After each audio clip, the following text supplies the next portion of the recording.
பொருளோடு புகழைத் தந்து போற்றிடும் வாழ்வைத் தந்து வருங்காலம் அனைத்தும் செல்வம் வரும் காலம் ஆக்கி வைத்து பெருமைகள் வழங்க வேண்டும், பேரருள் கூட்ட வேண்டும். அருள்மிகு குருவே உன்னை அடிபணிந்து வணங்குகின்றேன். வருடம் ஓர் ராசி வீதம் வட்டமாய் சுழன்று வந்தே தருகிற பலனை நாங்கள் தங்கமாய் ஏற்றுக்கொள்வோம்.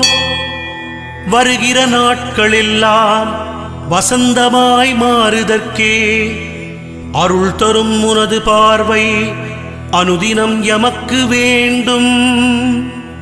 குருவே நீ பார்த்தால் போதும் கோடியாய் நன்மை சேரும்.